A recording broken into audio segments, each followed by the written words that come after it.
Hey everybody, welcome back to Pathfinder, Wrath of the Righteous. Last episode, we finished up Nenio's questline of her actually being an Areshkagal demon cultist. And basically, there was a big bunch of puzzles in this place called the Enigma. Very annoying. I hated everything about this place, and it was a lot longer than I thought it was going to be. But, you know, we did it. We grinded through, and now we, one less companion quest to do.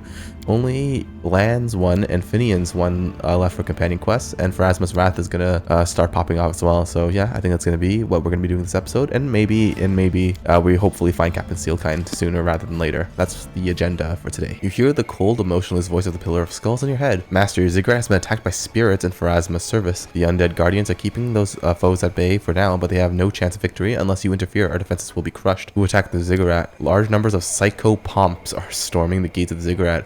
Others are attacking from the sky, bombarding our fortress with their spells. We do not know who's leading the attack. They have not yet revealed their identity, but they do not seem in a hurry to join the fray. Why did they attack? Your deeds have not gone unnoticed. You have angered Pharasma by enslaving the souls that were supposed to face her judgment. This is her retribution. How long will your defenses hold? It is impossible to say. The enemy is not attacking at full force. They seem to be waiting for someone or something or someone. Perhaps they believe that you will show up in person. I guess I will. I'm coming to your aid. Very well, Master. We shall hold back the attackers as long as we can. Okay. Here we go. Alright, I fought my way through, and now I'm going to the Ziggurat. Alright, here I am. Let's go, Pillar of Skulls. Anything? Oh, Hepzimira's here as well. Okay, wait, hold on. Not here, I guess? Oh, okay, I have to walk a little closer, I see. Oh, and the door closes. Oh, okay, I see. It's the same kind of invasion mechanic as last time, when I transformed into a lich. Be careful, Master. This usher of Pharasma is immensely powerful. Who is that? She is called the Steward of the Skeen. She is a spirit, the herald of Pharasma, and the conduit of her wrath. Well, I'll see if she's strong enough to take my Ziggurat by force. As you wish, Master.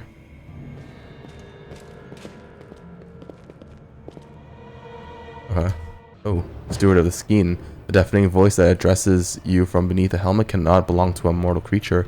It sounds as if it is coming from everywhere all at once, like the voices of thousands of priests chanting in unison. It is overpowering and awe-inspiring, as though its purpose is to remind everyone who hears it how small and insignificant they are. The ground shakes, and so do the heavens. The time has come. My mistress has named you her enemy, and I have heeded her word. I am the accusation and the punishment. Who are you? I am the Herald of Pharasma, the defender of the tomb, baner of sinners, and destroyer of undead hordes. I protect the balance between life and death and exact justice against those who pervert that balance. I am the steward of the Skeen that rests in my mistress's hands. I accuse you of stealing from the river of souls, preying on souls that have been weighed and measured, indulging in vice, and spreading unnatural corruption. I accuse you of willingly killing yourself and choosing to exist as a despicable undead. You are an unrepented sinner, and I shall take you to face Pharasma's judgment. Everything I have done has been to stop the demonic invasion. Your deeds matter little to Pharasma. The one who created the River of Souls pays no heed to the quarrels between the inhabitants of the Abyss and the material plane. She does not care whom you kill or what you accomplish, as long as you do not break her immutable commandments. Okay, well, she sounds like a real asshole. I see, so what happens next? I will bring retribution. You chose to end your mortal life prematurely. However, because you are an undead, destroying you is not a sin. You shall stand before the Lady of Graves, where you will be weighted, measured, cleansed, and return to the cycle. I worship other gods. I do not follow Pharasma's orders. You may honor them, but I do not see their servants standing beside you, nor do I feel their power protect you. You are the enemy of Pharasma, and even the gods themselves have chosen to forsake you. Alright, sure, we'll see. Alright, let's fight then. Alright, not bad. Not bad at all. You are strong. You may even be stronger than I am, but you are nothing before the might of Pharasma. Enough, my mistress will punish you personally. If I am not strong enough to do it myself, Lady of Graves, your servant calls to you. What is going on? What is this darkness that has enveloped us? Is that you, Lady of Graves? I suppose you can address me by that title, but most people call me Urgathoa, the Pallid Princess. Oh, it's Urgathoa. Huh. You came here to destroy the instrument of my will. You wish to bring harm to the most valuable servant. You are bold, thrall of Pharasma, bold, but foolish. Keep your feeble hands to yourself, you foolish spirit, or the steward of the Skeen will never be seen in the boneyard again. Know your feeble hands to yourself. Okay, that's the same thing. Urgathoa, you will not stand in the way of Pharasma's wrath. Oh, interesting. Urgathoa is here? How dare you tell me what I can and cannot do? Mickey Mouse, I will give you the honor of ending this foolish spirit's existence and make it as painful as possible. I want her to scream and weep when Pharasma resurrects her. Oh, okay. Black. GG. Oh, I guess that's it then. Alright, well, I guess I talked to the Pillar of Skulls. Pharasma is no longer a threat. It is a great victory, and news of it will quickly spread throughout Golarion. Soon your power and influence will equal the might and glory of Tar Baphon, the Whispering Tyrant. The god Aerodin himself did battle with him. Serving you is a great honor for us. Why are Pharasma and Urgathoa enemies? Urgathoa was born mortal. Fearing the judgment of the Lady of Graves, she managed to slip away from the boneyard, becoming the first undead of the Great Beyond, and the first incarnation of the corruption of the world order. She is an abomination, and thus she is doomed to fight Pharasma for all eternity, yet each soul stolen from Pharasma empowers Urgathoa and weakens the Lady of the Graves. Why did Urgathoa intercede for Aimi? She is pleased with your deeds, my lord. She clearly has high hopes for you. The Pallid Princess has not had a follower as powerful and capable as you for a long time. Perhaps you are destined to surpass everyone, even the greatest masters of the dead from the times when the magic of death was by far more widespread and popular. What do you think Pharasma will do now? She has already dispatched a powerful army against you just to see it defeated. She will never stop trying to get revenge on you, or that we have no doubt. But she will try to act more carefully from now on. It will come as no surprise to us if the coming years your domain is repeatedly attacked by the Shining Crusade, the fiercest order to fight the undead throughout Golarion. Okay, that's enough for now. Okay, sure, that's it then. Hey, Samira. Anything you want to say to me? Okay. The ghost of Samira looks around angrily, glaring at anyone who comes too close. As you approach, she lets out a fierce roar. She's imposing even on death, and although she addresses you respectfully, you can sense her lust for battle. Master, command your servant. Are you ready to fight against demons, servant? Samira glowers at you angrily. Her face is dark with rage. My warriors abandoned me in battle. My father betrayed me, although I served him well. If you can give me a single reason why I should remain loyal to them, I will name you the most cunning of mortals, master. Oh, I have a loyal ghost lady now. Oh yeah, that's it then. Alright, we're here at the Valley of Temples, which is for Lann's side quest with Savamelekh. Gonna be a big old showdown. I'm gonna go rest up and get in there. Alright, I'm buffed up. I'm in the Lost Valley. Let's go find Savamelekh. And let's hunt him down. And the mongrels. Oh. Uh-oh. My children, the hour of the final communion has come. Accept your fate. Grr, grr, grr. Okay. Master, serve master. It's not true. Fight it. Fight the evil in your soul. No, children, there can be no redemption for you, but you don't need it. Succumb to your sin, and if you yearn for more, I will grant you the poison of my sting. Grr, grr, grr. Okay. Wait, before we all go charging in there, rip Savamelekh's head off, let me go in alone first. Let me carry out the plan I came up with back in Elishanera. I thought a lot about how I could punish Savamelekh for what he's done, and I found a way. Remember how he bragged about becoming stronger? I mean, he's gotten careless. If we don't have the brawn to bring him down, we'll use brains instead. Lann calmly looks at you in the eye and asks, Mickey Mouse, do you trust me? What's this plan of yours? Lann looks sheepishly at you. I can't tell you. The plan sounds decent in my head, but whenever I've thought about sharing it with you, I know what's that at best you'll tell me no, and at worst you'll go and fight Savamelekh without me. That's why I'm asking for your trust.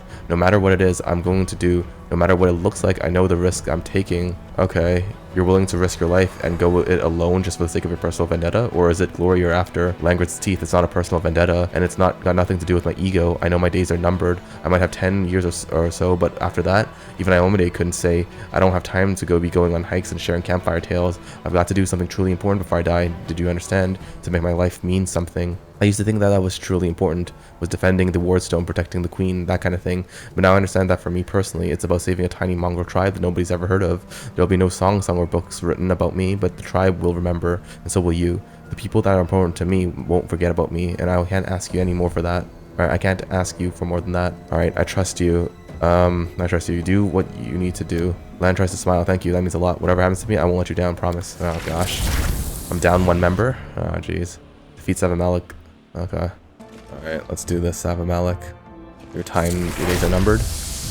Alright, here comes Lann. And once again, the time for your community has come. Those who have not yet professed their sinful nature will do so now, and those who have accepted their sin will grow stronger. Feast, my children, feast now. You truly are worthy of your ancestors. Soon all of Golarion will bow before your might. Hey, Dad, or whatever you call yourself, got a snack for me? Lann, what a pleasant surprise. I see you've slipped the commander's leash, ready to accept your blood right. I will repeat the question I've asked you once before. Which community do you choose, the same as your fellow tribesmen, or should I reward your bravery with a poison from my sting? Sing me and be done with this. It'll either die on the spot or become the best of all mongrels like you promised. I like your daring spirit, Lann. I could use a general like you in my army. Except then, my poison. Let's see if you survive its sting. Yeah, it's harder than I thought. You still got some life left in you, don't you? Arise, my son. You know the difference between me and you, Dad? You've got slaves, I got a tribe. Whenever someone in the tribe needs help, it stands as one by their side. It's been like that forever, and your sorcery won't take that away from us. Neathholm, slay the demon. Oh, what? Preposterous, what? My children want to tear me apart? You'll pay for this, mongrel spawn. Oh, interesting. So I got some mongrel friends now. It's not bad. Actually pretty cool. Alright, let's see, I master slave Savamelekh. No, not quite. Okay. I'm in a rough spot right now. But, yeah, it's life. Pew pew pew pew pew pew. Tomaz. Oh. Okay, I guess I killed Tomaz.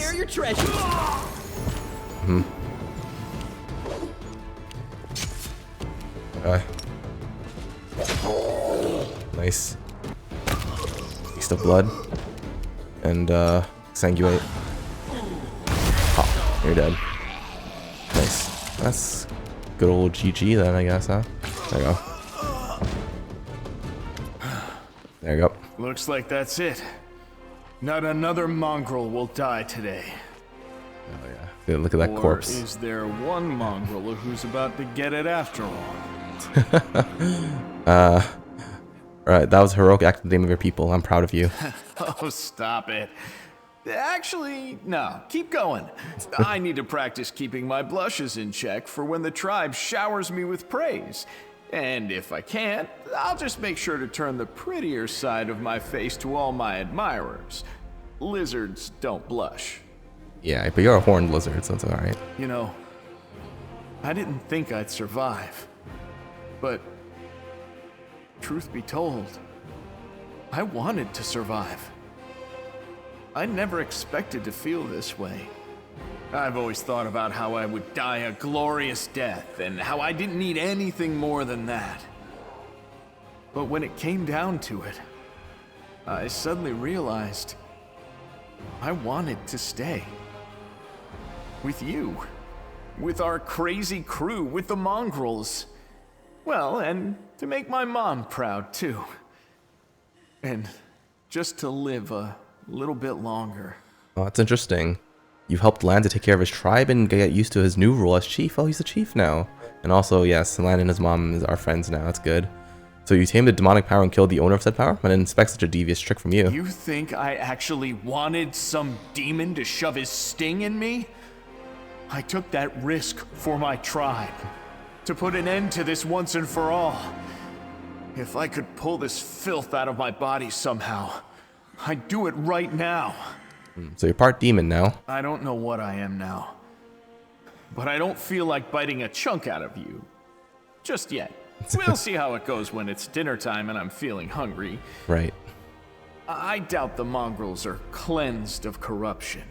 Even now that Savamelekh's dead. Sure, it'd be great if, as soon as the bad demon died, we all turned into pretty Aasimars. But, it doesn't work that way. Right. Savamelekh is dead. Everyone turned out the way you wanted. What now? Now we can live in peace. And if we're really lucky, and the gods have forgiven us, we'll have healthy kids with no signs of corruption. It'd be good if we could be the last mongrels. Oh, okay. That'd be cool. As for me, I don't know. I never thought I'd make it through today. I need to think about a lot of things. But I'm glad to be alive. How did you manage to free the mongrels from the demon's control? Maybe my will was stronger than Savamelekh's. But I think it's all because I'm a mongrel and he's an outsider. Oh. Even when your brain is clouded, there Tribalism, are some things hell you yeah. do instinctually.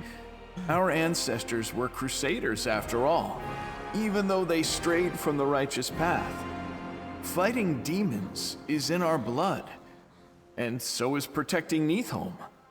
I just reminded them of that, and they listened.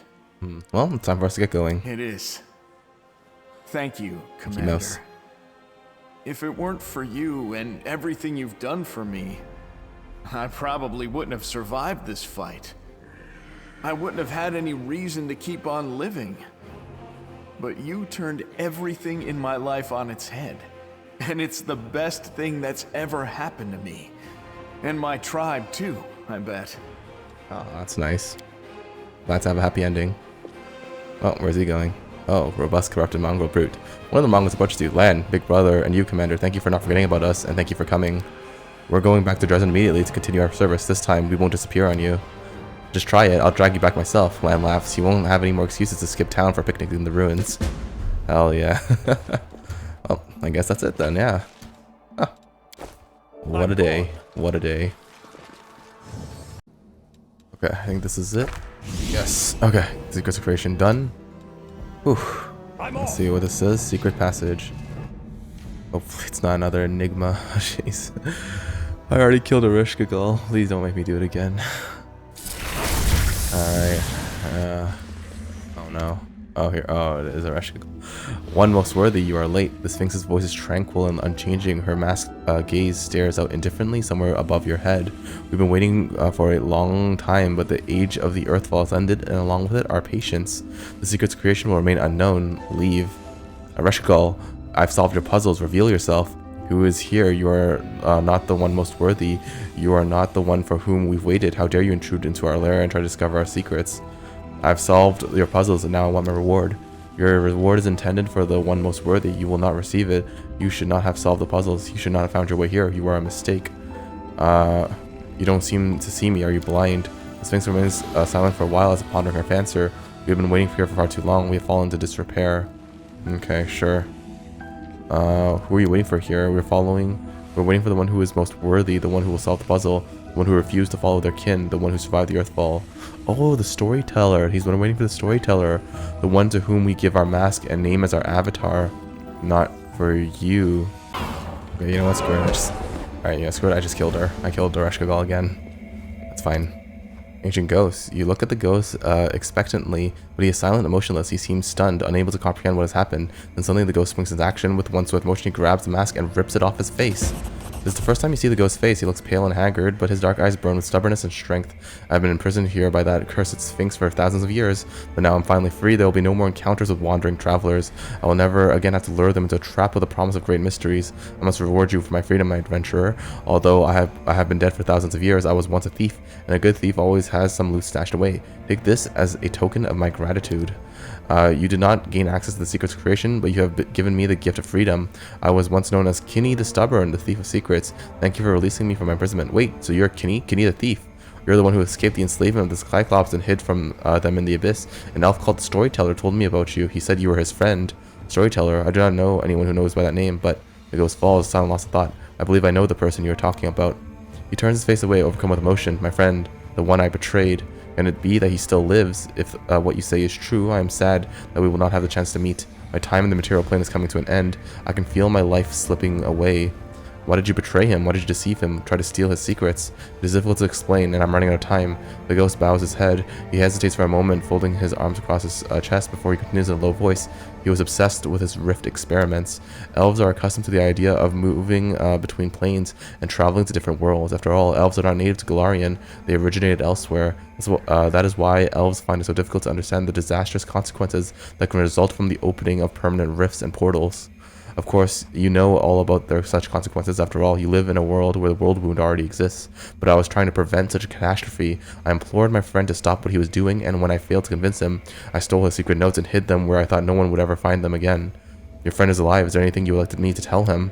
Anything I want to tell him? The ghost considers for a while. What is there to say? That I regret what I did to him, even though I do it again. That I've never had a better friend.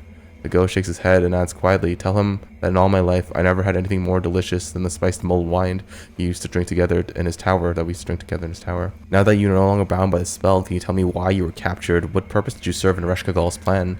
Areshkagal forced me to play this game of questions and answers with travelers, but she never told me the reason for my imprisonment. I can only tell you my theory. I think that all of this, the riddles, the tongue ghosts at pure strategic locations, was designed to whet the curiosity of those who reach for the unknown. In other words, it was bait, and the bait was meant to lure them here. The ghost falls silent, then says in a slow voice, it is possible that she had another goal in mind. The faceless Sphinx finds pleasure in subduing powerful seekers of knowledge, and my friend, the one you call the Storyteller, was a powerful archmage unlike any other. Perhaps Areshkagal believed that he would enter the heart of mystery to save me. Should the promise of great knowledge fail to sway him, I would be the perfect bait to lure him into the trap. If that was her plan, things didn't go the way she hoped. Even the most cunning demon lords make mistakes. What will happen to you now? Who knows? I've been the prisoner of a horrible demon lord for thousands of years. Will I join the River of Souls like everyone else? Will I stand trial before Pharasma? If I do stand trial, where will I be sent? I do not know the answer to any of these questions, but it doesn't really matter. Whatever happens, it cannot be worse than what I had already suffered. Your freedom awaits. Farewell. Farewell to you too, adventurer, and thank you. Alright, nice. I didn't... Okay, well, there goes the secrets of creation. The secret was the friends we made along the way, I guess. I guess I'll go tell the storyteller, see what happens. Oh. Oh, wow, Darren's in my damn bedroom. Darren appears at your door with a bottle of wine and a smile on his lips. He appears to have completely recovered from his shock and is livelier than ever. A break from the duties the commanders called for, Mickey Mouse. I have a brilliant idea. He points to the bottle. I want to commemorate the heroic Inquisitor Leotor Hawkblade. May his soul find the way to the throne of his goddess, and so on and so forth. He was the only god botherer I actually happen to like. Quite the achievement, I say. Are you joking? Not at all. Sincerely, I want to pay tribute to the man who did so much for me. Alright, let's drink to Leotor. Darren drinks a glass of wine with you in silence and smiles. All is well that ends well. And with that, I shall take my leave. But that adventure we had is truly outstanding. Is that all he wanted to say, really? Okay, that's everything. That's it then. Alright, sure. Take care of it. Okay, yes. So yeah, he does have some special stuff for Kinney. I bring word from Kinney, your friend. His soul is being held by Areshkagal all these millennia, but I helped him break free. He asked me to tell you that the warm spiced wine he used to share in the tower was the best wine he drank in his life. The storyteller flinches. Kinney, my friend, after all this time, I never expected to hear your name, to hear word from you. I didn't think that this would still matter to me after so many years, and yet I'm glad. Touched, saddened, I cannot make sense of this is what I'm feeling. You remembered the wind. We oft-times sat there on the tower's balcony. He lets out a sigh and smiles. I apologize, but I'm not willing to continue this discussion. This is too personal. But I thank you for helping Kinney find peace, and I found another page. Yes. Okay, that's it? Okay, that's it then. Oh, Sortel's mask of the most worthy raises the eyebrow. This mask, this item, I feel peculiar kinship with it, as it calls to me. Remarkable. The elf looks at you with unusual impatience. Shall we? Alright, sure. See if you can find out anything about this mask. The storyteller touches the mask reluctantly, and his eyebrows immediately shoot up. I see darkness, cold, endless, hiding numerous secrets. I feel someone's presence in this darkness. Someone is waiting for me there, and then this is a mask, is a torch designed to pierce the darkness and reveal age-old secrets. Just put it on, and the elf brings the mask to his face, and it suddenly stops. And still, I sense deceit. It's as if by agreeing to wear this mask, I will learn much, but I will lose just as much. I have no idea what this mask is or who it is intended, and yet somehow it looks remarkably familiar to me. The storyteller frowns, weighing the mask in his hand one last time before shrugging and returning it to you. Okay, well, that's it then. Alright, we're here in the Bladesmith's workshop area, yep, with Finnean's questline, so here I go. Got some magical essence, I got a lot of loot. Hell yeah, always good to see it. Well, let's try it. Oh, never mind, I do. I got it actually, huh? That's kind of lucky of me, yeah? Yeah, that was lucky of me. I rolled high. The Bladesmith has put his anvil under a spell of the Abjuration School, so that touching it grants a person protection for the heat, something that can often be experienced within this forge. Oh, I get immunity to fire damage as well as any negative effects from the forge. Wow. That's pretty OP, yeah? Door is sealed with powerful magic. There's no keyhole to be seen. There's a lot of magical specimens. What? Okay. The tag on the skull reads specimen, Finnean Dismark 367. Oh, okay. So these are all his magic people. Oh, and that's the Bladesmith. Would you look at that? A failed specimen returned to its maker. Place him on the workbench, Commander. I will examine him and see what can be done with him. No, it's impossible. It's a mistake. Finnean laughs. This is a joke, a prank. You all put a tag with my name on some skull and haha, yeah, that's a good one. He bursts into mad, desperate laughter. This is exactly why I only leave their minds on a level that is sufficient for carrying out their orders to avoid shameful hysterics. This is no prank, 367. That skull is an anchor that stopped your soul from departing from Galarian. You've been long dead, remember? Finnean's cackling turns into strained howls. Finnean, snap out of it, weapon or not, you're still you. Yes, I remember now. He wanted to create a weapon that could change to fit the owner's needs. A sentient one at that. He needed a phantom blade, and I was the one. Bravo, you've remembered. It seems you're not quite as flawed as I thought. So, what'll be, Commander? Will you give it him to me, or must I take him by force? I want to ask you a few questions first. Ask, but keep in mind I'm a busy man. All these skulls on the shelves are failed specimens. I wouldn't keep failed trash around. All these skulls are tied to sentient blades that still serve their masters as far as I know. Otherwise, the skulls would have crumbled to dust. Who are you crafting these weapons for? Who are your masters? I serve the great craft of the weaponsmith. I serve the furnace and the bellows of the anvil and the crucible. I am the bladesmith, and I have no other titles. The demon overlords value me and my weapons, and I do accept orders from them at times, but I have no true master. I found Finnean in Canabras. Did you misplace him or discard him? I sent him with my apprentices for field testing. Unfortunately, the group never came back. Some crusader must have taken it and sold it, and yet the specimen has returned to me as it was supposed to. Why make a weapon sentient? Why go to such lengths? Not just sentient, a sentient weapon that can take whatever shape its owner's wills. Even Velexia or Lucianira couldn't reach such heights. This is my triumph over her, and a triumph of weaponsmithing. A triumph? You've broken every law dictated by the world unconscious. You've enslaved my soul. I mean, I killed Velexia actually, so I don't. You don't have competition anymore. A brainless fool, I gave you the highest reward. I made you immortal. When my years catch up with me, I will subject myself to the same ritual and I will live forever. I've heard enough. I won't hand him over. You won't suffer the same fate as your apprentices. Or you'll suffer the same fate as your apprentices. Wait, please, if you have any respect for me, for what I was, free me, please. Break my skull and let me go. If I'm not a human anymore, then I shouldn't exist. Ooh, I can do the lich. Oh, there's a lich mythic path here? I won't let you go, but I will improve you. Man, I'm evil. But yeah, I am evil. Let's do this. Oh. That's a spirit.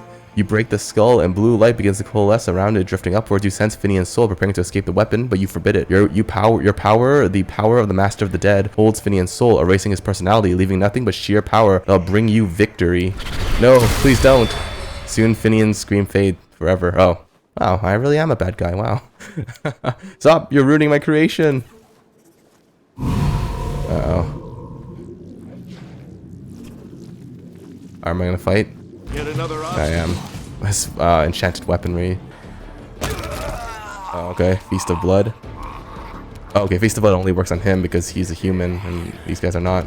Is that it then? Oh yeah, that is it. Okay, well, that was Finnean and the Bladesmith workshop. Pretty nice, pretty nice. Finnean's now a ghost blade that's been enslaved by me. You know, that's how it goes sometimes. Oh, good old Teldon. Master, after you crush the resistance of the Church of Pharasma, a growing number of people in your domain have become convinced that your power and immortality are not the product of will, but divine power. With each passing day, more adepts of necromancy worship you in the hope of gaining favor from above. It is not wise to leave such worship unchecked. We ask you to choose how best to order the society of followers. The most straightforward path would be the militant order of Grave Knights. The Mendevians would easily recognize and understand the purpose of a cult whose aim is to destroy the enemies of their deity. The alternative is to establish the magical and philosophical secret society similar to the Whispering Way. Under the guise of religion, it will be an organization of wizards and necromancers who seek the secrets of death and are united by their hunger for power and influence. The third option is a model suggested by the history of Osiren. By accepting the title of Pharaoh, an undead deity, you would acquire an opulent court and can run on the blind and fanatical worship of the masses. Who came up with the idea of worshipping me? While the living are weak, they shuffle toward death, stumbling and looking back at every step. The living look for something that will allow them to stand up straight and see the horizon. Your subjects have found this support in you, Master. The Lich's aura of power and majesty is a beacon whose call is difficult to resist. Oh, wow. That's a lot of stuff. Interesting. Yeah, sure, let's do Pharaoh. I like the sound of that. And let the cult worship me as their Pharaoh. Your command is law, Master. The cult will be formed from candidates selected according to your command. We are now leaving so that we may return to when the time calls for new answers. Okay, sounds good, sounds good. Oh, good old Teldon's back here. The outline of the apparition embodying the Pillar of Skulls looks surprisingly clear and crisp. Master, we have completed the calculations to determine the optimal means to finish this war. You require a new weapon to give your army a decisive advantage over the enemy. There is such a weapon. In the past, northern Avestan was home to a large population of dragons. They're almost extinct now, but their remains are a valuable resource. We can resurrect their bodies and turn them into devastating weapons, or we could bring back their death-tainted souls and use their destructive knowledge of magic.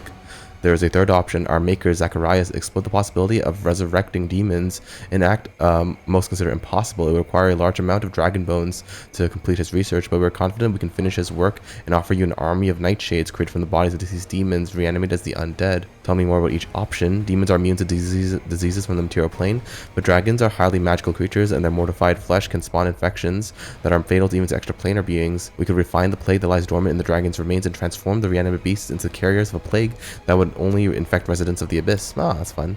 On the other hand, instead of manipulating dragons' bones, we could revive their souls. Their skeletal remains, cleaned of flesh and driven by an evil will, are called Raviner dragons. They retain their physical power, as well as their memory and cunning. Their arcane knowledge will serve you, and your servants will well in your quest to destroy the Worldwound. Regarding the experiments of our maker, it is common knowledge that demons have no souls and cannot be brought back to life, and yet, in the narrow places where the negative energy plane is especially close to the abyss, the so-called nightshades are born. They share traits with both demons and the undead. Master Zacharias believed that with a sufficient supply of dragon bones, he could create nightshades of demonic remains by mixing the innate chaos lingering in their bodies with negative energy. Huh.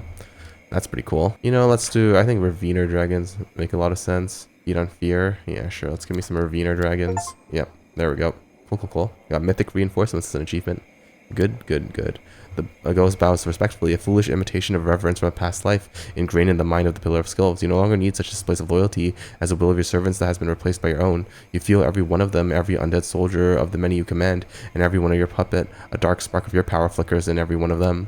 Surrounded by undead servants, you feel at peace with yourself. You are the master of death, and you led the crusade against the Worldwound, and you alone will succeed where the countless mortals before you have failed. Yes. That sounds good. All right, everybody. We're close to the city of Iz, this ancient city of Sarkoris, where we're going to have a big old final showdown with Queen Galfrey, I think. And yeah, we tried doing most of our quests. We're almost there on everything. The developable aspects of the crusade to the maximum is a little bit tedious. I don't know if I'm going to be able to do that. And also, a refuge in the present. Apparently, I tried finding for Captain Steelkind. I researched it online. Apparently, I need to talk to him back in Act 3, and I didn't do that, so I don't think I can finish this quest, so that's unfortunate. But you know what? I did basically everything else, so you know, it'll be good. It'll be good. But you know what? I think that's going to do it for this episode. Next episode, I'm going to go into the city of Iz. We're going to find out what's all about. And yeah, I think we're very close at the end of this game, the Pathfinder Wrath of the Righteous. Thank you so much for enjoying this journey so far. And yeah, I hope you guys continue to the end with me. And as always, I hope to see you all next time. But until then, goodbye for now.